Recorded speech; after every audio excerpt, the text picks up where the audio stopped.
Welcome to Is It Fast, the podcast from Is It Fast Media, where we collect, contain, strategize, refine, and then re-deliver all the news from the motorsport, automotive world, and everything in between that we have found interesting and hand-picked to bring you from the last couple of weeks. We've got some massive stories and some very interesting things to talk about this week.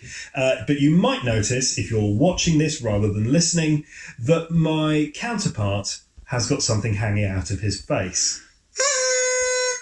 That's right. You've just won nothing. Why are you blowing on that thing? No, that's definitely what you want to hear on the audio version of this. Why are you blowing on that thing? Yes, we are actually celebrating. This is our 50th podcast episode today, Stu.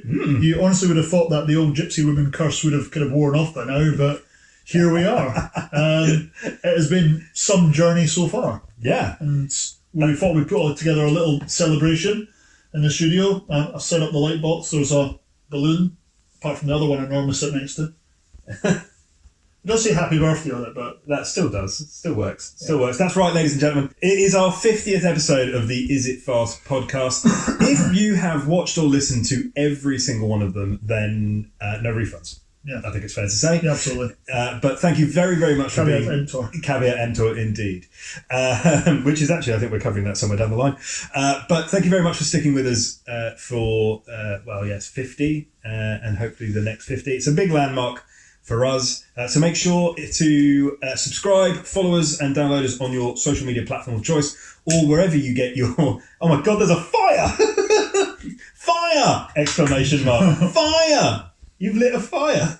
No, well, we've got a... Do I get to blow it out because you got to blow the thing? I mean, that's fair, yes.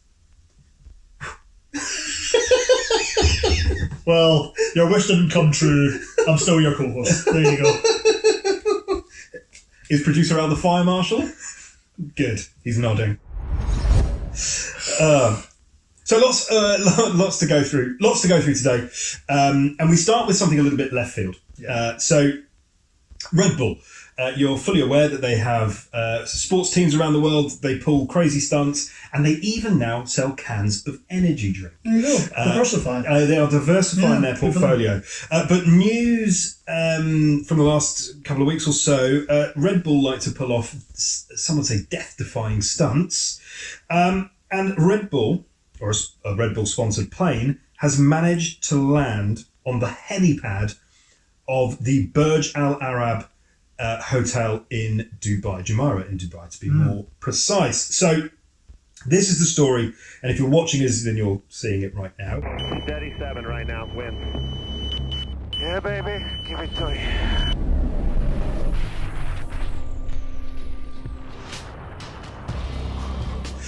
This is the story of the 39-year-old pilot whose name escapes me, but it was written down here somewhere. Luke, there you go. Something very... Luke Schiapiella. Polish pilot. Polish pilot. Yeah. Landed his tiny little plane on the helipad. Now, the helipad, as you would imagine, small. It is 88 feet. Now, that's interesting because I have different factoid here. Okay. Saying it's 56 feet. Either way, that is a short land. It's a short land. Yeah. It's impressive. 700 foot high, 7-star hotel. Apparently, he completed over 650 practice landings. Yes. On this. So we really should be calling him Cool Hand Luke, because this has got something really amazing on it. Amazing drone filming as well. I'm sure producer Alex will splice this into the pod, the bits of the images.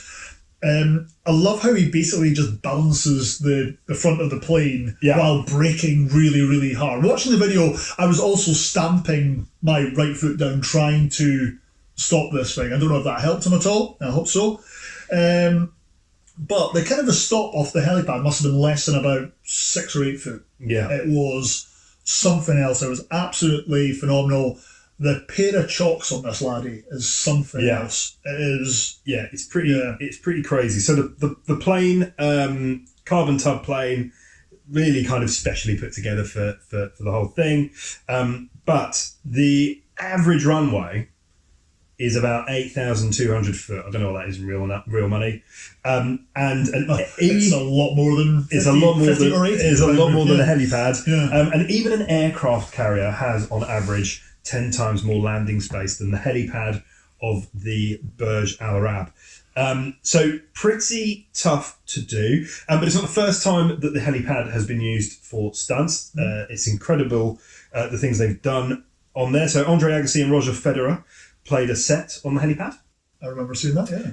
And in 2013, David Coulthard managed to do donuts in a Formula One car.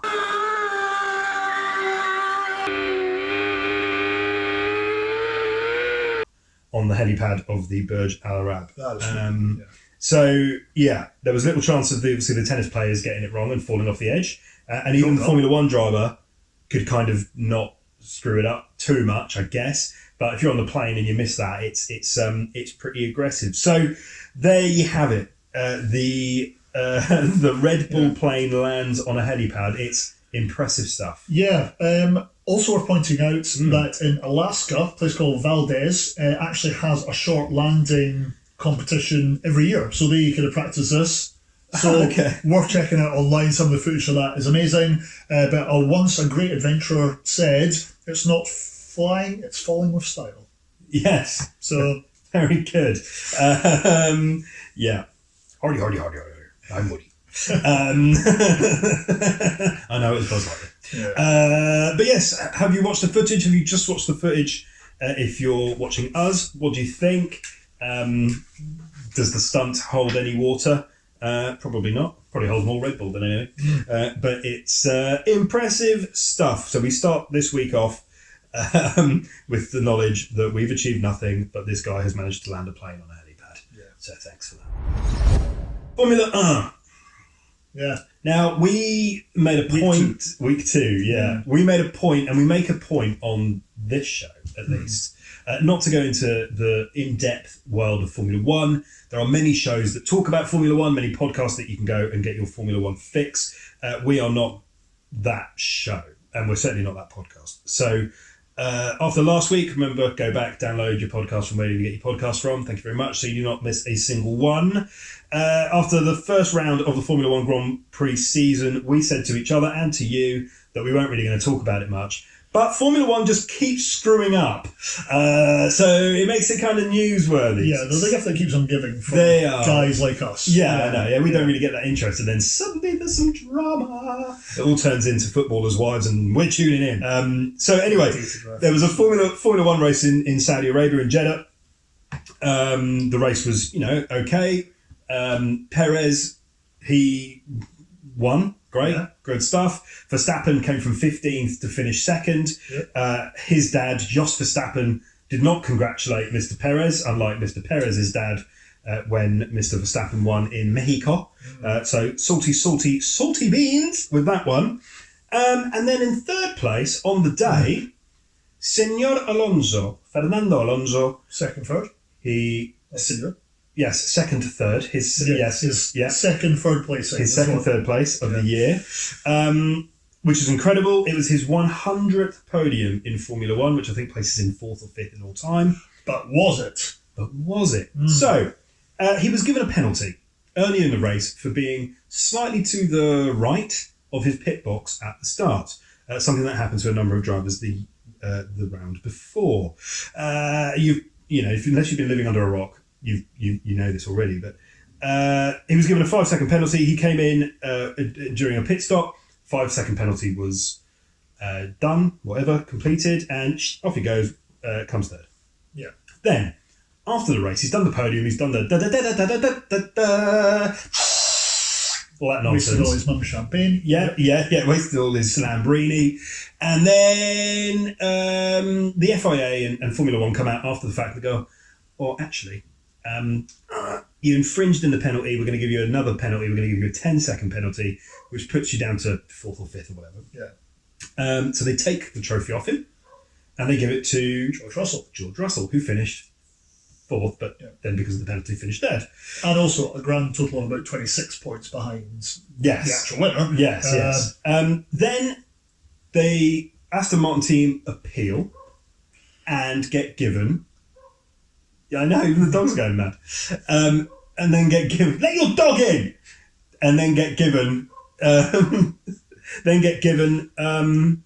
trophy back again. Yeah. So Alonso went from third to fourth, back to third again. Now, and this was all happening in the middle of the night as well. Yeah, this is it. I woke up on like the Monday morning and it was like, hey, guess what? I'm like third again. Yeah.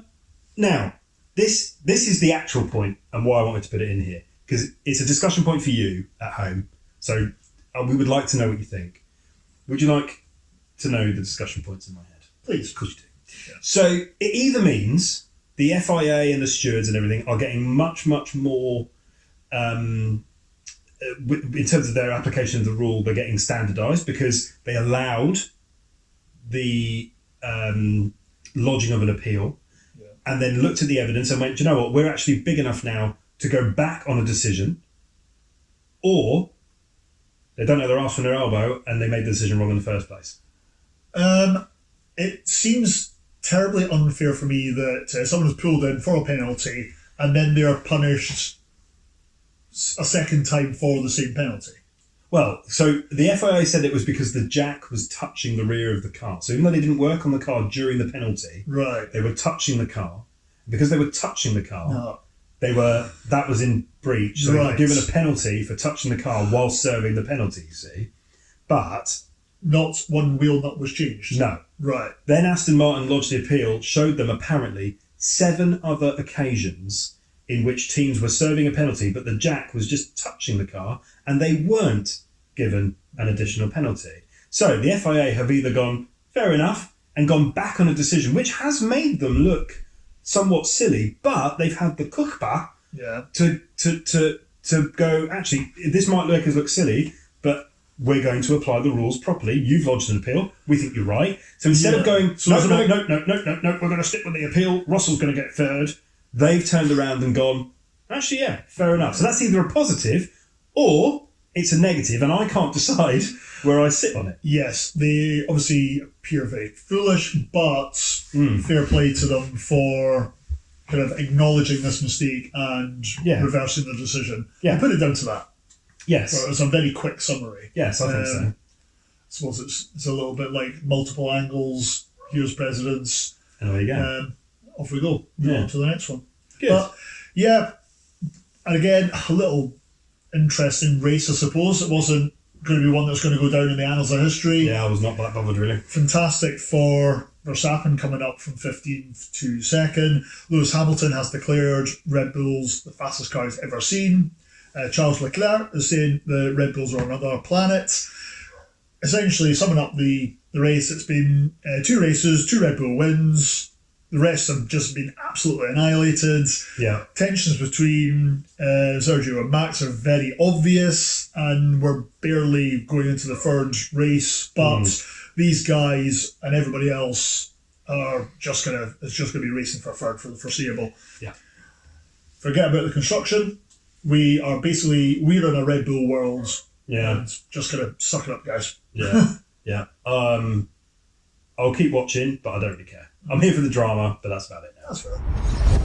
The world of EVs, obviously electronic vehicles are here to stay for at least the foreseeable, something that we've discussed many times, but they are interesting alternatives to the combustion engine. And one of the big things is that EVs are not cheap and they're pretty hard to get your hands on them.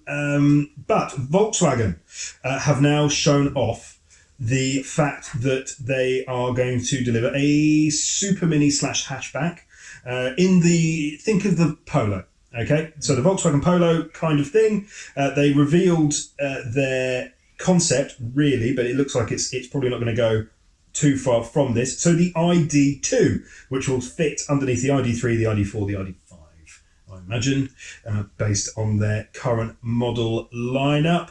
The big general numbering system. General number system, which tends to go 1 and then kind of gradually escalate. So the big thing about the ID2, apart from the fact that it's looking like it's going to be a small hatchback, the price looks ever so appealing. Does it? We're looking at a sub 25 grand car is the idea. We'll see whether that actually hits the market that way. You're looking at a single front-mounted motor producing 223 brake horsepower, give or take, 0 to 62 in around 7 seconds. Okay, great. I mean, it's a small hatchback. That's pretty quick, to be fair. 2 sizes of battery packs, both in different kilowatts. I don't know what it means. Chemistry involved is yet unknown in terms of what's going to power it. Don't care. But you're going to get the important stuff.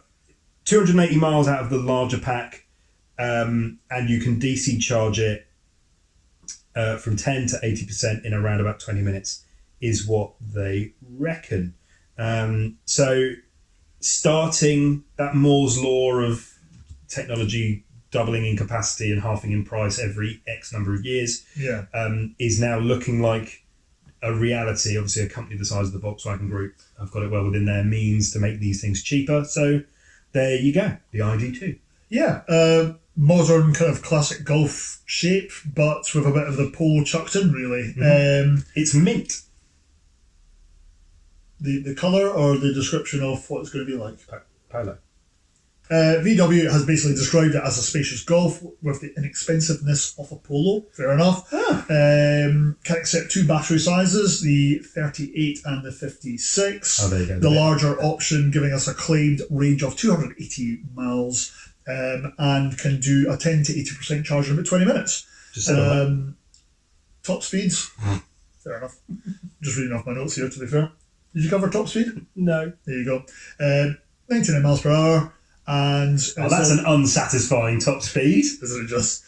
And 0 to 62 miles per hour, very specific, in 7 seconds. You know what? Yeah, it doesn't offend me that much. You and I, in the last couple of shows, have sat here and complained about the cost of new cars coming out. Yeah, for sure, actually. Yeah. So to then have a proposed sub 22 to 25 fee car coming out, it won't be hitting the forecourts until about 2026.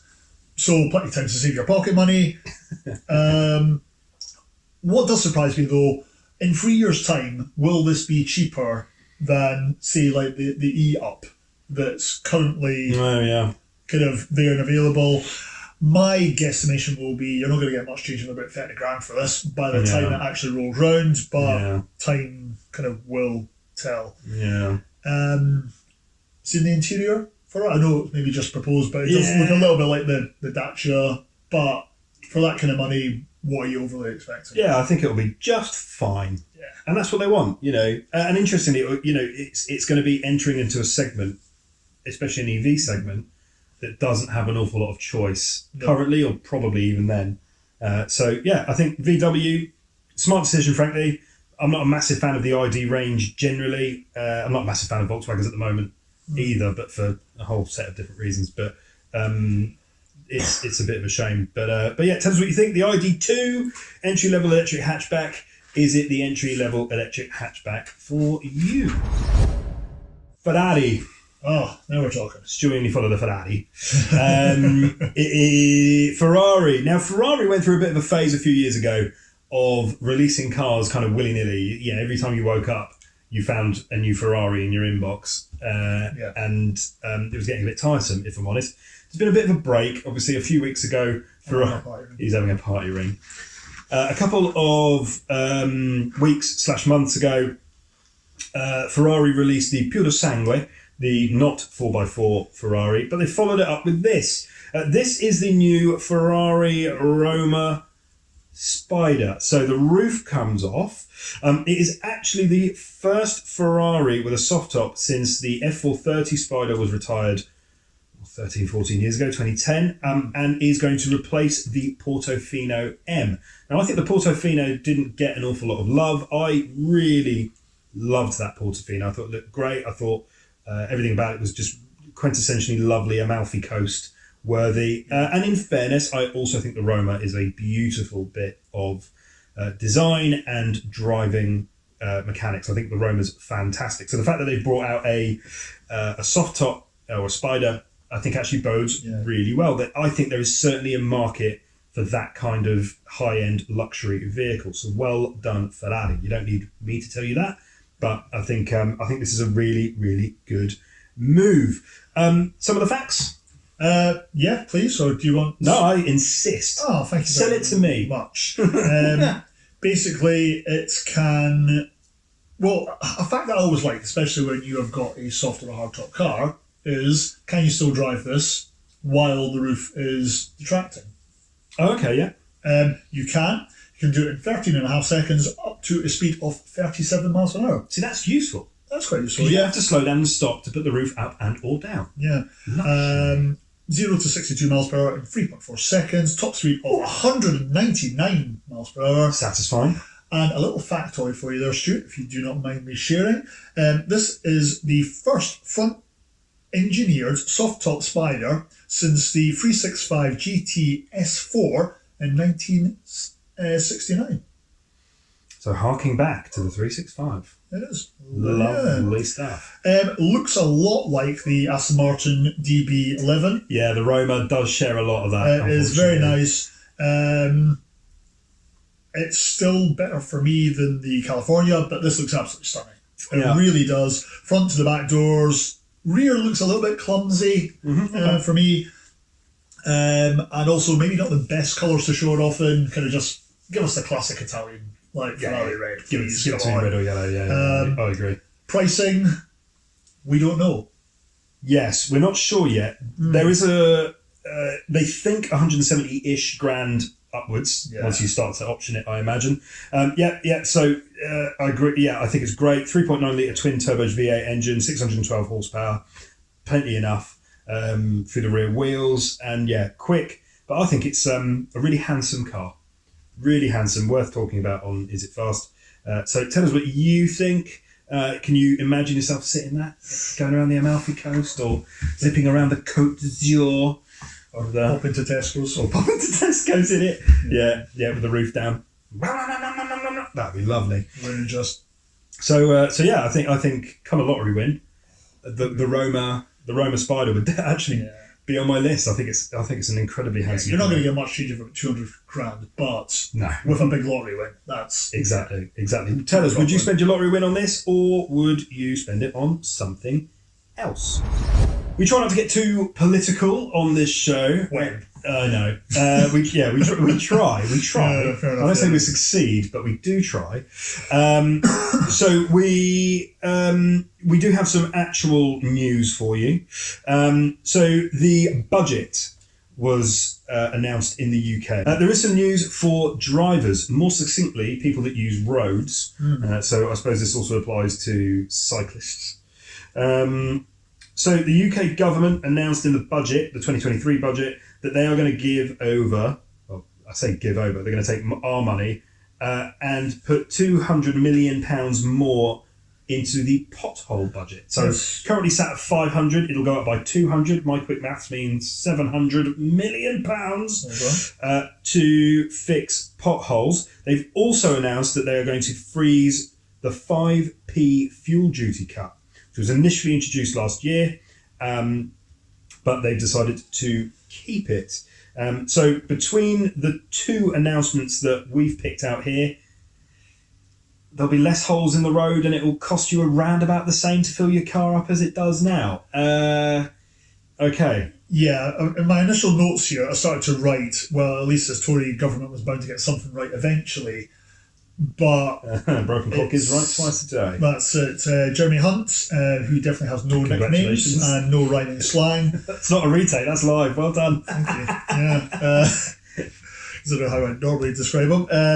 Basically, it's going to... Can you imagine that reveal? Like I'll be sitting here with you. No, you're right. So it will save drivers roughly £100 a year, which is lovely. The fuel duty has actually been frozen since 2011. Yeah. Which, you know what? It says a lot about a lot of other things, but that's not. Yeah, but people are pretty much still at breaking point. Energy prices are increasing, interest rates, cost of living. If people can't get to their jobs due to their cars and the state of their roads, I think saving a grand total of under a tenner a month isn't exactly going to save us all. Semi-better news with the potholes, however, or sorry, as my dad calls them, the tyre slashers and splashers. Yes, that's Daddy Stew. Fair play. That's exactly. That's a good one. But another 200 million in our dilapidated roads. Yeah. Right. Yeah, Absolutely and they're shocking out there. And tell us, share your pothole woes. As Stu mentioned earlier in the show, we have a new car in the household, which is aggressively low to the ground and has aggressive suspension. And I'll tell you what, I am feeling it. You do look out for potholes a lot more than otherwise, but it's not good. I guess my general take on it, for anyone who gives two hoots, the knife is still in, but they've stopped twisting it so much on this particular set of announcements from the budget. But it's just worth noting. Tell us what you think. £200 million more for potholes. Is that a good thing? Is it a bad thing? The 5p fuel duty cut freezing and the fuel duty freezing continuing. Does that make a huge difference to you, yay or nay? And finally, so every week we try to find something weird, wonderful and entertaining from the far corners and reaches of the internet. Maybe a little bit kind of car, automotive or speedy, fast, zoomy related, to try and share with you, to hopefully brighten and lighten your day. Now, this week, I think I've found something that's quite amazing. However, I can't take credit. It was Elon Gary that sent this to me. Friend of the show. Very good friend of the show. So if this doesn't land and isn't very popular, we know who to blame. Yeah. With it, this is from TikTok, where if idiots could fly, it would be a fucking airport most of the time. I'm not a fan of that particular social media platform, but there we go.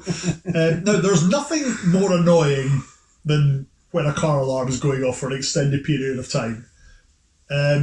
But normally, because it's not due to somebody breaking into the car or anything else, it's really just due to a strong breeze or a pigeon looking at it funny or something like that.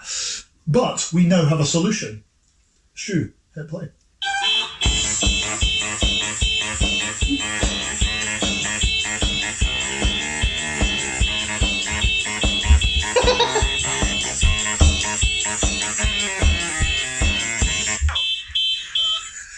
So essentially what we have here is a car horn making an incredible metronome that is very, very audible, and a very inventive saxophonist joining it and jamming along to the beat and the rhythm. He's then joined by a drummer to do the same thing again. It really does make for like a perfect kind of soundtrack for like Crazy Taxi. Oh yeah. Or something like that would be absolutely phenomenal. Or something of a kind of like 80s, 90s TV. Sorry. However, if you go on to the next link, there is a sequel. There's a sequel. Yeah. So